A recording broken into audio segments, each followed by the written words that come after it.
첫 번째 경기 제주 SKFC 대 수원FC 분석 시작해보겠습니다. 제주는 김학범 감독 체제 아래서 점차 조직력을 끌어올리고 있으며 특히 이창민과 남태희의 미드필드 조합이 이번 경기의 핵심 포인트다. 이창민은 중원 조율과 전진 패스에 능하며 남태희는 순간적인 방향 전환과 창의적인 플레이로 이선에서 활로를 열어줄 수 있는 자원이다. 서진수의 활동량과 수비 가담 역시 중원 안정감을 더해주고 있으며 홈에서 강한 제주 특유의 체력 기반 압박도 충분히 위협적이다.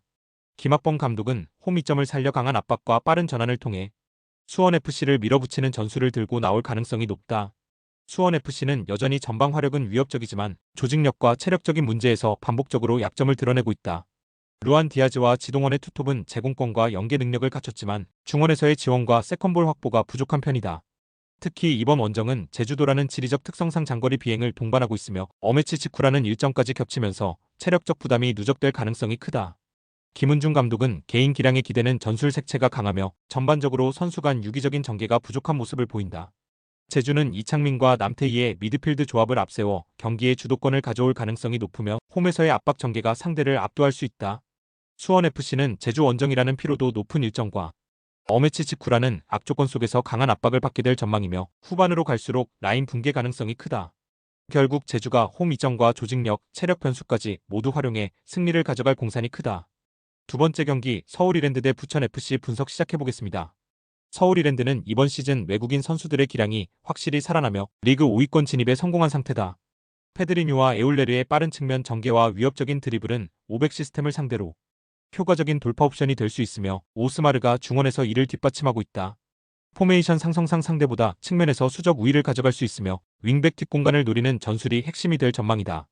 무엇보다 김도균 감독이 부천 공격수 몬타뉴를 직전 시즌까지 지도했던 만큼 해당 선수에 대한 장단점 분석이 철저하게 이루어진 상태다.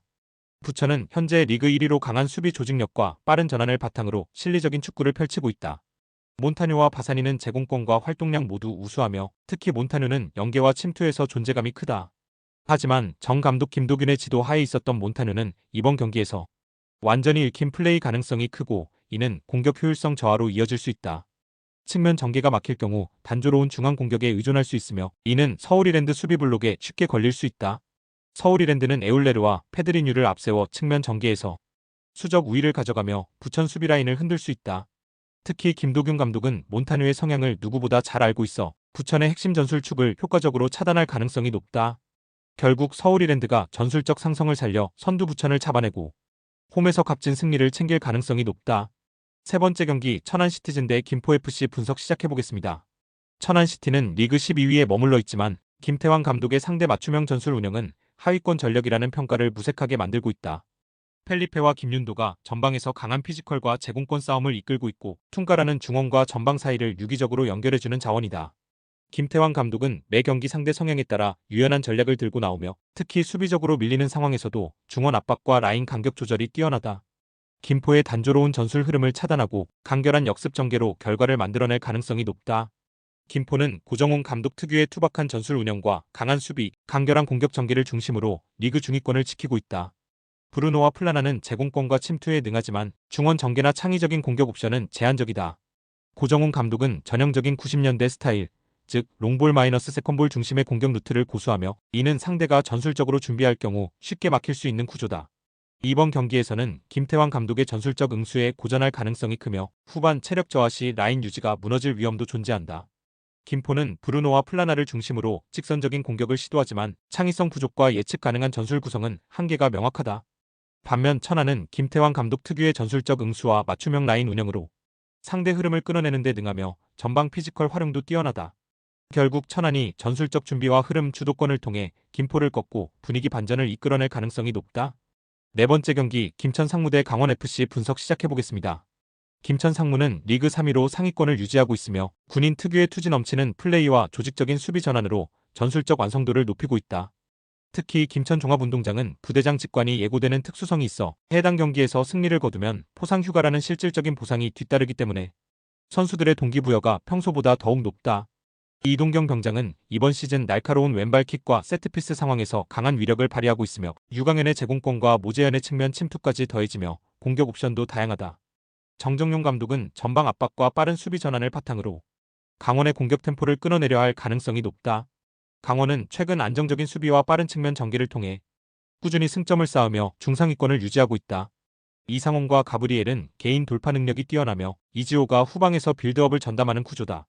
하지만 김천처럼 강한 체력과 조직력을 바탕으로 밀어붙이는 팀을 상대로는 다소 수세적인 흐름에 말릴 가능성이 크다. 특히 원정에서는 공격 템포가 둔화되고 중원 압박이 거세질 경우 세컨볼 확보에 어려움을 겪는 경향이 있다. 김천은 군 특유의 정신력과 조직력 그리고 포상휴가라는 확실한 인센티브가 작용하는 홈경기에서 강한 모습을 보인다. 이동경 병장의 왼발과 유강현의 연계 플레이는 강원의 수비진을 흔들 수 있으며 전체적인 경기 운영 속도와 압박 강도에서도 김천이 우위다. 결국 김천이 홈에서 강한 동기부여와 전술 집중력을 앞세워 승리를 거둘 가능성이 높다. 다섯 번째 경기 FC 안양 대 전북현대 분석 시작해보겠습니다. 이번 시즌 K리그 1로 승격한 안양은 탄탄한 조직력과 투지를 기반으로 중위권에 안착했다. 모따와 마테우스의 투톱은 활동량과 압박에서 강점을 보이고 있으며 중원에서 야구가 안정적인 탈압박과 수비 전환에 기여하고 있다. 유병훈 감독은 전체 라인의 간격 유지와 전후반 내내 이어지는 압박 전술에 능하며 특히 수비 조직력은 하위권 팀들에 비해 월등히 안정되어 있는 편이다. 2부에서 올라온 특유의 절박함과 정신력 그리고 유기적인 움직임을 통해 상위권 팀들과도 대등한 경기를 펼쳐왔다. 전북은 올 시즌 기대 이하의 경기력을 보이며 리그 하위권에 머무르고 있다. 콤파뉴와 에르난데스의 개인 기량은 뛰어나지만 중원에서 경기를 풀어주는 핵심 한국영이 퇴장 징계로 결장하면서 빌드업과 수비 밸런스 모두에 큰 타격을 입었다. 거스 포획 감독은 선수단 장악력과 전술 응수력이 계속 의문을 받고 있으며 특히 수비라인과 중원 간격 조정 실패로 인해 실점 상황이 반복되고 있다. 선수 개개인의 이름값은 강하지만 팀 조직력에서 안양보다 앞서 있다고 보기 어렵다. FC 안양은 승격팀답지 않게 단단한 수비 조직력과 짜임새 있는 압박으로 경기 주도권을 가져올 가능성이 높다. 반면 전북은 한국형 결장이라는 전술 핵심의 부재 속에 중원 장악력이 떨어질 수밖에 없으며 거스 포획 감독의 전술 유연성도 의심받고 있다. 결국 안양이 홈에서 투지와 조직력을 앞세워 전북의 네임밸류를 꺾을 가능성이 충분하다. 여섯 번째 경기 충남 아산 대 성남FC 분석 시작해보겠습니다. 충남 아산은 리그 13위로 하위권을 맴돌고 있으며 수비라인을 내리는 전형적인 500 전술로 실점을 최소화하려는 실리 축구를 구사하고 있다. 데니송과 위베르그의 전방 압박은 존재감이 있지만 공격 루트가 단조롭고 마무리에서의 집중력 부족이 문제로 지적되고 있다. 중원 숫자 확보에는 강점을 가지지만 측면에서 상대 윙어를 제어하는 데 어려움이 자주 발생한다. 무엇보다 배성재 감독은 K리그 지도자 경험이 많지 않은 초보 감독이며 전술적인 응수 능력에서 불안한 모습을 보이고 있다. 성남은 베테랑 정경준 감독의 노련한 경기 운영 속에 리그 4위에 올라 있으며 안정적인 수비와 측면 전개를 통해 꾸준한 승점을 쌓고 있다. 사무엘과 후리지의 전방 투톱은 제공권과 침투 모두 위협적이며 측면에서 신재원이 빠른 침투와 크로스 전개로 날카로운 찬스를 창출하고 있다. 포메이션상 4-4-2는 충남 아산의 500을 측면에서 압도할 수 있는 구조이며 정경준 감독은 경험과 전술 응수에서 배성재 감독을 상대로 절대적인 우위를 점하고 있다. 신재원은 신태용 감독의 아들로서 기술과 경기 이해도가 높아 이번 경기에서 돌파구가 되어줄 가능성이 높다. 충남 아산은 수비 라인을 내리며 대응하겠지만 성남의 측면 침투와 신재원의 날카로운 전개를 막기엔 무리가 있어 보인다. 정경준 감독은 경기 흐름을 읽는 능력과 실전 전술 대응에 능하며 상대 초보 감독을 상대로 우위를 점할 가능성이 높다. 결국 성남이 측면 주도권을 바탕으로 경기를 지배하며 승리를 가져갈 공산이 크다. 스포츠 당첨의 제일 중요한 건 조합입니다. 각 팀 분석을 잘한다고 하여도 조합을 못할 경우 큰 배당을 가져가지 못하는 거 다들 아실 겁니다.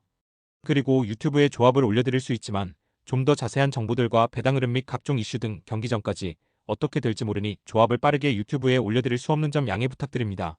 조합 신청은 아래 고정 댓글 링크로 조합 신청 말 걸어주세요. 금전 요구 및 멤버십 가입 조건 일체 없습니다. 좋은 건 서로 나눠 갑시다.